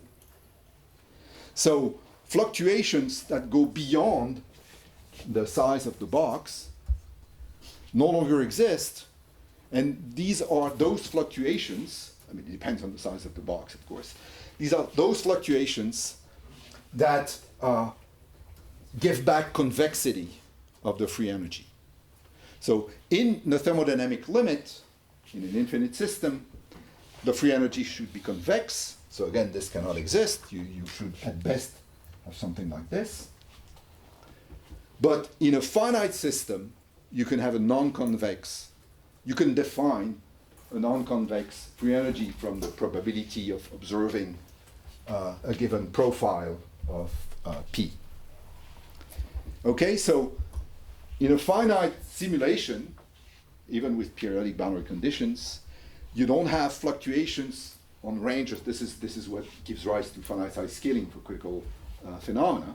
You don't have fluctuations that go beyond the size of your system. And if those fluctuations are not strong enough, then, well, maybe they do not help the system, the free energy, to give back the convexity. Okay, so this picture is right even in 3D. This is D equals 3. This is not mean field fantasy. No, I like mean field, so this is not mean field description. But the boxes are coupled. Yeah. And they are pretty small in the present case. No, we're okay. I was not in mean field fantasy, but I was assuming that it was pretty close to some TK or enough temperature so that everything would. Okay. Yeah, because when Ludovic will show you the transverse potential that you get in real simulations, it's never really like this, okay? Because we take large systems. Because he takes too large systems. He's too ambitious. Okay, so let me just to maybe go back to Eric's question. Let me introduce a little bit more. I will keep this. What this means. Yeah. Comment on the coupling between these close by potential. Why the high Q values are coupled positively? Because they come from the same reference configuration. So if I put box 1 in the high Q solution, it's likely that box 2 prefer the high Q solution because they come from the same good reference configuration. For Q equals 0, it's not clear to me because going to Q equals 0 means I'm completely uncorrelated from the reference configuration, box 1, but box 2 has many possible ways of decorrelating from the reference configuration. So it's not clear to me what is a good coupling between the boxes. Because while the high Q values are coupled in a positive way, putting the first box in a high Q solution implies high Q solution in the close by boxes. The low Q is not clear because if there are many solutions, yeah, I'm not. Yeah, I completely agree with you. I'm not coupling the boxes. Okay, this. Well, you said that the surface tension is inside the box. Yeah, but you assimilate. So it's the. You said that there is a random bond. The bond is between what? The random bond is inside the box. So it is between. It's like what I wrote here. It's the two states. An easy variable for each two-level system. Yeah, and they are interacting. Yeah, so it's like describing this guy, you know, as itself a finite size Ising model in a field. Okay? So this is not the coupling between the different boxes that is important here. It's the fact that, forget this. I mean, this is not rigorous, okay? So when we try to do it, of course, everything is much more complicated and sometimes we don't even succeed. Is that this guy is described by a Hamiltonian that will be minus j to b, sum over ij of sigma I, sigma j, minus h, sum over I, sigma I, okay? Sigma I would be, so you have to change the variable from those two to plus and minus 1, and this will be related to sigma. In that box, so in box, let's call it alpha. Alpha is not good. A is not good either. Mu, okay. J mu, H mu. Of course, it doesn't have to be nearest neighbors. And what fluctuates from box to box is this coupling and this field. Okay, so I'm not saying anything about the coupling between, which is there, and you're exactly right. But it's in a way it's simpler. I have coarse-grained and taking an effective description in each box in terms of an Ising model. But and within the box you can do mean field. I mean, because you are for the speed. Well, I'm not really doing mean. Well, it's not mean. It's a true. What I could do here. I mean, I could do mean field, but I could do here even what would be interesting is, and Ludovic and Benjamin are working on this, is you could do even the simulation in a system, in a finite size system, and look at how it looks like, in terms of effective parameters. So this is the derivation of an effective theory or in simpler model, because the random field or random field plus random bound Ising model is much easier to handle than any glass, structural glass, spin glass, or whatever. Pierre? So what would we think of as the scale of a spin? Like how many spins is there in the box? Well, it's like, it's coarse graining, okay? So in principle, you can do it on every space, every site of the system. Again, this should be of the order of the point-to set correlation length. Okay, because when you do renormalization group, that I will not do, even when the renormalization group is pretty crude and has flaws, basically what you show in that case is that when you take into account fluctuations, when you are much beyond this length scale, which is the point-to set length, then fluctuations kill metastability, and you can no longer describe a system with two states. So to have this, you should be basically of the order or 2-3 point-to set length. Okay, now if you're close to TK and you assume that the point-to set length diverges as something like, I don't know, this is what is often found in theories. Okay, so this will be large, so that you have an infinite system with very large boxes. You can coarse grain, and inside, you have something which is of the order of several molecules or several atoms inside, and you can coarse grain. Of course, as I said in the beginning, this is not possible because the length scales we can truly measure are not diverging, just because maybe we don't get close enough to the glass transition.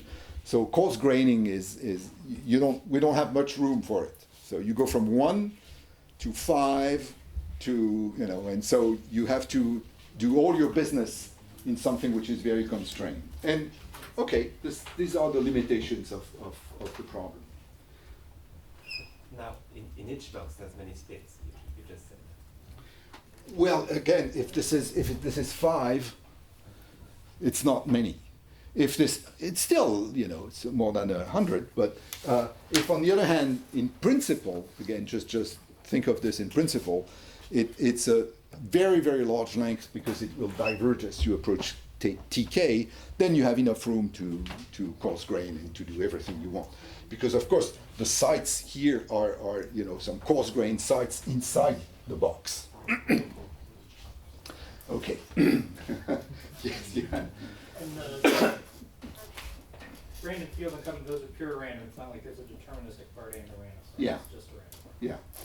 Well, again, it depends on the definition, but often when we say you define a random field as being here, this guy will have some average over all boxes, plus fluctuation. And it's usually this guy that has a zero mean that we call the random field. But of course, you can define the random field as being the sum of those two. It's just perfectly legitimate. It's just that. There's not like a spatial correlation. No. Okay, so let me say one more thing on this.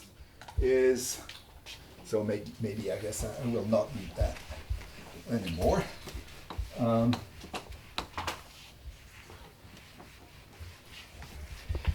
Okay, what does this mean? I mean, how can we access this? Is that you can look at the probability of having some specific profile, P of x, of the overlap between a configuration that you let equilibrate and the initial configuration. So one defines a microscopic overlap, what we call Qx, between two configurations C and C0. Okay, that's what Ludovic did. For spins, it would be just the product of the two spins at site X. For liquids, again, you have to take into account the density of the liquid in this configuration, the density of the liquid in this configuration at point X, modulo gets some tolerance that they are not exactly at the same point, because otherwise it's truly measure zero. And the interesting quantity would then be, from this probability, you get something which is, again, I write this in terms of action all the time because it's easier for me. So S of P, knowing, for a given C0, and this will be the sum over all configurations of the liquid, okay, exponential minus beta, the Hamiltonian of the liquid, divided by Z, which is the same as this guy, times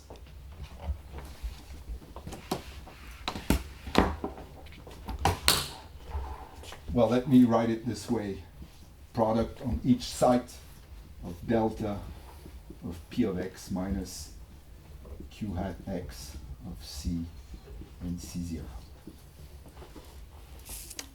Okay, so that will satisfy Eric. He's even happy even if I write the product over all sites in continuum space, but that's fine. So this is, again, a quantity that is interesting because, again, it tells me what's the probability to observe some overlap, some profile of the overlap field between, a constrained configuration and initial configuration. Can you tell us again what is P? P of x is what I had called before Q0A. It's the same P. It's the P that enters here. So it's an overlap. It's the overlap field with the reference configuration.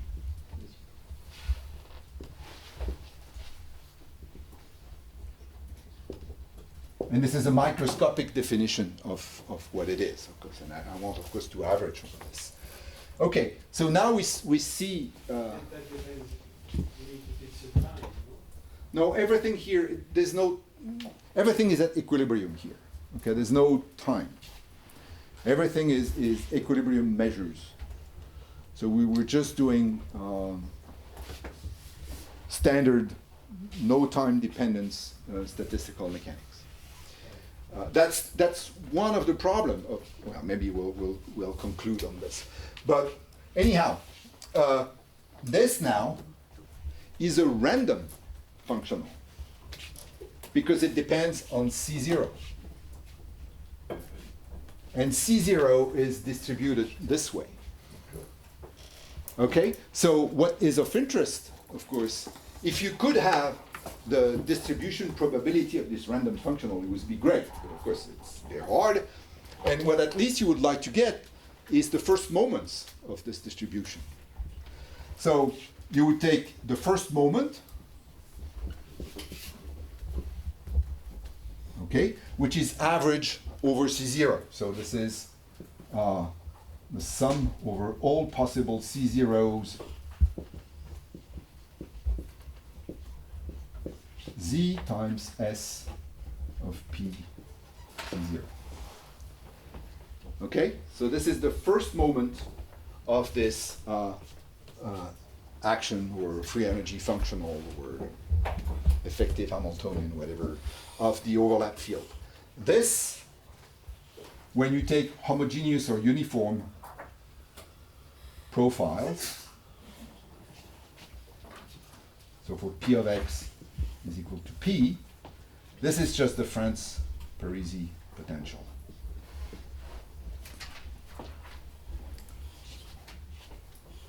Okay, so all what we discussed here is related to the first moment of this functional. But of course, you know, if we want to have more in terms of what I said, the fluctuations of this guy, we need to compute the higher moments or the higher cumulants. So we want to compute, for instance, the second cumulant, which would be S of having a profile P1. It's a profile, so it depends, it's space dependent. C0, S, P2, C0, average over C0. And you can take the cumulant, it's usually easy. And so on.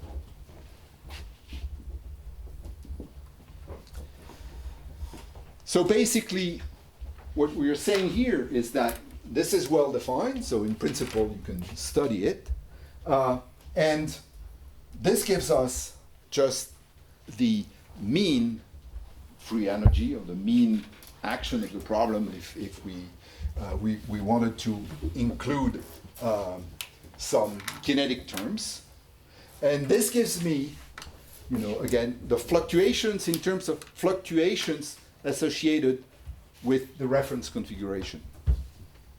Again, there's no quench disorder. The only quench disorder here is produced by the fact that I have chosen first an equilibrium configuration, let the other guy constrained with some overlap with this configuration, and then take the average over this configuration. And the description of the random field random bond, of course, cannot be here, because here the only thing that can have is the average complexity, for instance, and the fluctuations, that is the second moment, that would be the second moment of the random field, of the random bond, all the variances can be obtained from this second cumulant, for instance. And the higher moments, or the higher cumulants of the effective quench disorder will be obtained by the third cumulant of this guy, the fourth, and so on and so forth. Okay, so this is the way to think of how quench disorder, in fact, is, you know, underneath the problem when you describe the free energy landscape.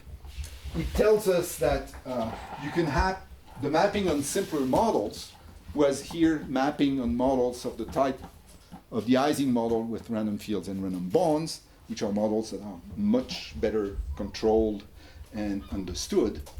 And again, this something that maybe can be related to, can be obtained from simulations. Now, one more step. How am I doing in time? Very good. So, I mean, you have, I don't know, So what do you want? Do you want to do No, RG, RG, it's too much? next week. Do 10 minutes? No, I don't know. 15 minutes? Well, yeah, 15. 10, 15. Okay, yeah. So that when you do this for homogeneous P, or you include No. spatial Here, fluctuations? P is fluctuating. It's a P of X. P of X. So P of X is fluctuating. It's only when you need the potential, which is the local part. Okay. Okay, as you see, Okay, the yes. potential is always the local part of the. That is the part that has no gradients. Okay, that has no spatial dependence. Can I ask you, suppose that you have to start a nice model with a well-defined J, and you do this construction, what do you get? Okay, I define an overlap at that level. I can do this thing for any situation class. It doesn't matter, right? I think the configuration, for example, I looked at the magnetization, just one variable. I have a spin system, 10 spin, and whatever. I take a random configuration, it has a given magnetization M0.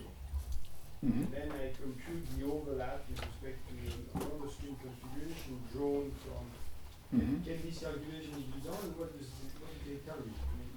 Well, in that case, you don't have any complexity. I mean, if I remember, the computation was done in the first paper by Rémy Bonasson. He did his construction. Okay, it's not exactly that one. Okay, it's the other one. But he did this construction for the phi-4 theory. And what I found very convincing is that he found nothing in that case. Okay, so well, meaning that there's no complexity, there's nothing special in terms of the potential. No double webbing. No. So there is something non-trivial despite the fact that we describe it just as something that smells and looks like first order transition with two states. There is something non-trivial in the fact that you find this in a system. And that's why what Ludovic will show on Monday, that when you take, I was very skeptic on all this, but when you do the simulation and you find a potential that looks maybe more like this than like this or like this, but you find this, it's telling you that there is something, in terms indeed of some underlying large number of metastable states, at least in a finite system that you can define, that is there. And it's probably specific to glass-forming systems. Again, I have no proof of what I'm saying now, so it's without net. But it's I think this is, to me, this is what all this means. So the existence of this potential, even if there's no, again, that's what I wanted to say, is that this point, of course, does not exist in real life because there are no spinodal in finite dimensions. This point, we are not even sure that it exists because it's not clear that it can in principle, but it's not clear that it exists in any system. But the fact that you can see in finite size systems something that looked at this potential with this construction is highly non-trivial and is something that is specific of glass formers and is captured on mean field.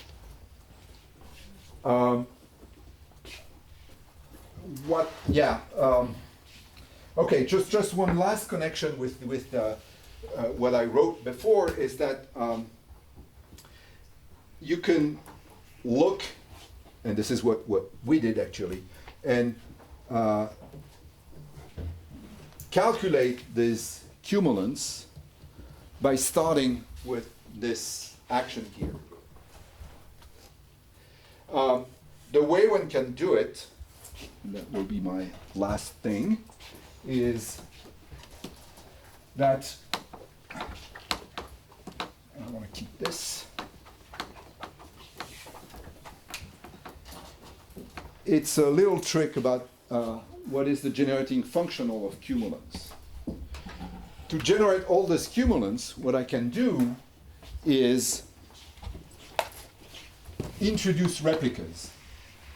Well, in that case, they don't have to be, going to zero at all. But let's say I consider the sum over A, so I have replicas of the system with different fields, overlap fields, the same C0, and I average over C0 afterwards.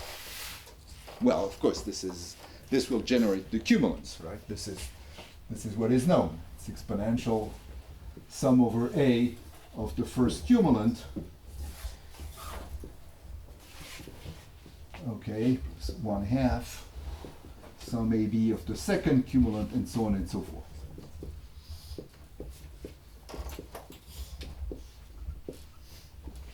Cumulant plus ABC, blah, blah.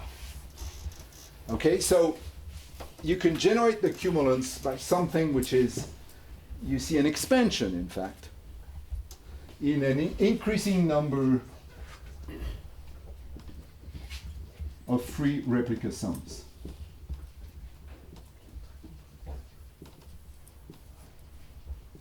They are free because here there are no constraints. You know, the curse of the overlap field in general is that alpha alpha is not the same as alpha beta.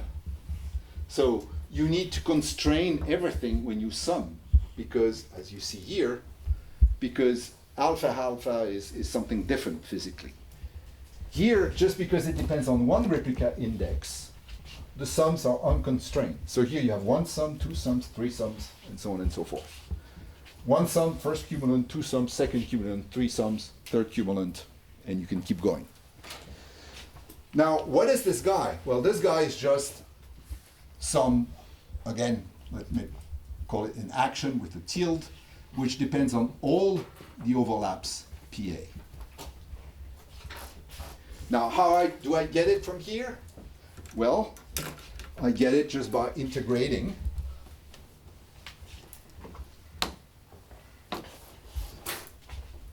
So remember that Q alpha beta was equal to PA if alpha, or let's say, if alpha equals 0, beta equals A, or the other way around, and is equal to QAB otherwise. Okay, so if I take this guy, just exponential minus this thing that generates all the cumulants I'm interested in, is just the integral over all the other overlap fields of my original replicated guy. That depends then on the PAs and the QABs. And this guy is this guy. So if I can do this, then we're in business, because I can expand and I get the cumulants. And then I know from the cumulants what is the effective quench disorder that is present in my glass former. Again, this comes again and again. Integrating over replica overlap, with two replicas overlap, is in general a big mess. That's a problem for using all those techniques, except saddle point, is that we don't really know how to do this. If you have a simple scalar field, like in the phi-4 theory, it's already hard to integrate over the field phi, but okay, you can find other techniques to do it, other approximations. Here, on top of the approximations that you have to do in those cases, there's something that you don't know how to do, which is how to handle that m by m matrix with n analytically continued to 1 or 1 plus 0, whatever you want to say, or n by n when n goes to 0. So so far the only way people handle this is again by saddle point approximation, plus again you look at Gaussian fluctuations and you can start a perturbation expansion. Saddle point here is okay if, again, you can say that those variables, QAV are less dangerous than the variables you're interested in. What does that mean? That means that this variable will be critical and have a very, very large correlation length, which happens here at TD, the spinodal, and here. At those points, the PAs have a diverging correlation length. What you can show when you use this is that those guys, on the other hand, have a finite short correlation length. Okay? So in field theory, it means that those guys are massive, those guys will become massless. So the massive guys we can handle because they are not dangerous, they never go to very large fluctuations. So you can do saddle point plus perturbation, and you can integrate over this, and then you get the result you like. And it's the way how you can show that this critical point is in the universality class of the random field Ising model, critical point. And that this guy is in the universality class of the spinodal of the random field Ising model, which does not exist at t larger than 0 and finite dimension. Okay, so this is a bit of it's a nice result, but of little use. But this guy exists, and this is what Benjamin is studying.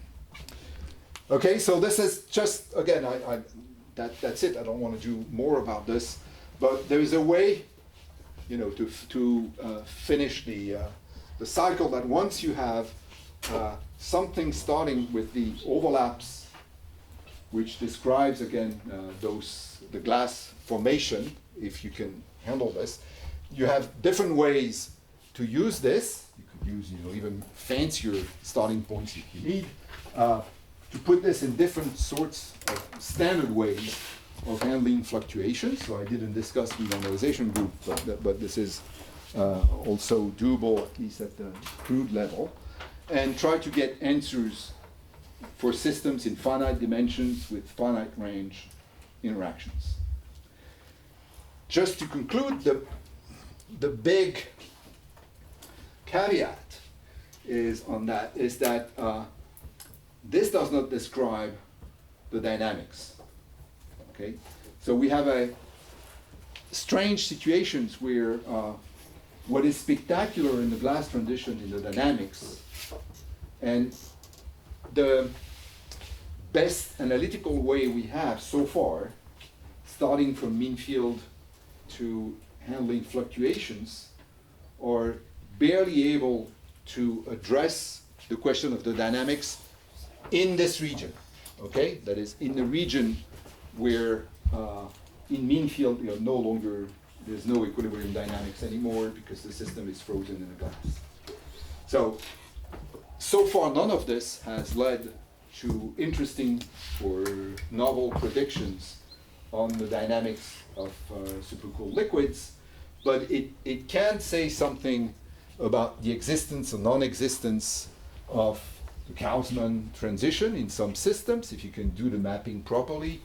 It tells us something about the non-existence of the dynamical transition and stuff like this, and understanding better how we can define concepts that have meaning in mean field but are much harder to define in finite dimensions, such as metastability, complexity, and stuff like this.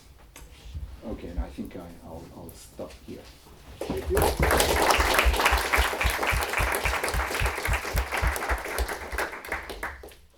Questions? So I know you said there is no time to talk about C. But what? I know you said there is no time to talk about the normalization group, but you can give us just the key results. And I mean, the main difference is that you gain with respect to Landau theory. Okay.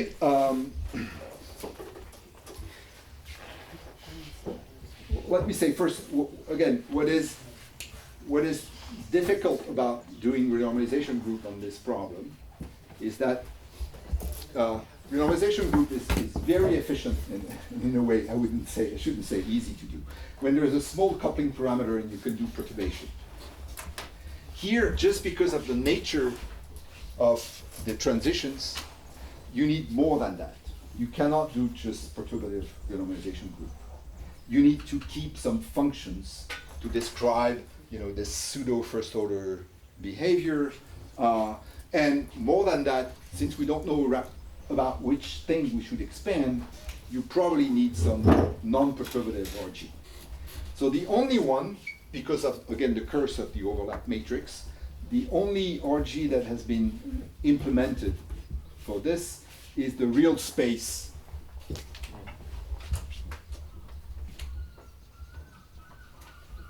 RG. Migdal-Kadanoff and other versions, like Dyson, there's the ensemble RG, which is in real space. That is, you're taking your system in real space and you're coarse graining your variable, your spins, by taking them in block. You coarse grain, you rescale, you coarse grain, you rescale. That's the idea of renormalization group, until you reach some fixed point, and you hope that the fixed point is interesting. So far, what has been studied like this is studying fixed points that could be associated with the Kauzmann transition. As I said, this guy no longer exists when you're doing finite dimensional system. And the simplest real space, the Migdal-Kadanoff scheme, okay, gives you that in the simplest approximation, TK still exists. And what happens is that you have a length scale that emerges that describes, which is basically the point to set length, that describes how fixing a boundary affect the center of a cavity, which is the usual way of thinking of point to set length, and which can be related to a length at which you also you recover convexity and you lose the metastable state during the flow of the RG. Because during the flow of the RG, if you start from this guy, okay, this potential will evolve during the flow. And at some point, we'll recover convexity. Okay, and this will give you also an interesting length scale. And then what it tells you is that so long in the RG as this metastable state is present, which is basically up to the point to set length, well, then you can define a complexity by the difference, again, as I said, between this guy and this guy. When it disappears, well, there's no complexity anymore, at least with the same definition. So this is one thing that you have from the RG. Now there's the fixed point that you reach. And the fixed point that you reach in a simple RG is what is called a discontinuity fixed point, which is something that describes first order transitions. And basically the discontinuity fixed points means that the exponent d minus 1 that I had, for instance, that I showed before for the nucleation argument, this comes from the discontinuity fixed point. So you get exponents that are just, simple functions of dimension, nothing fancy. What people have tried, I guess there's a review on this by Giulio and Marichiara Angelini from last year on more, fancier way of doing the RG, not with replicas. And then you're looking for zero temperature, non-trivial fixed points.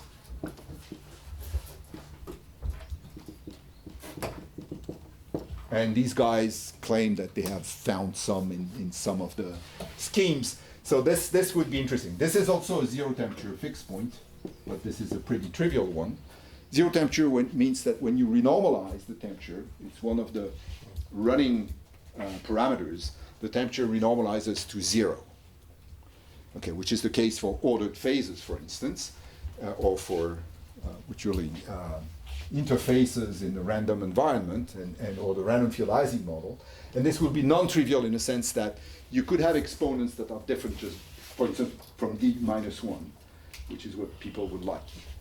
So this is, again, this is basically the state.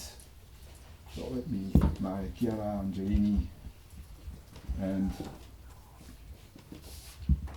something in 217 and just that or something like this.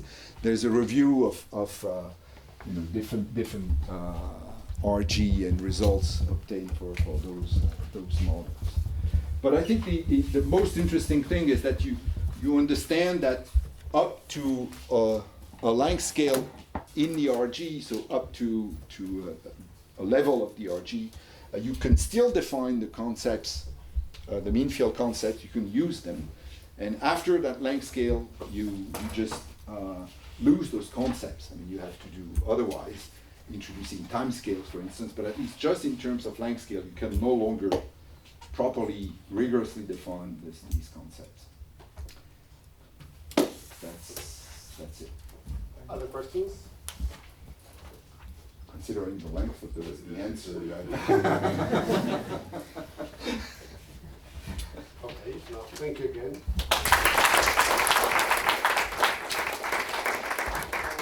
Just a quick thing, so tomorrow we will meet here at 8:30. We have to, so the program of the day is that we have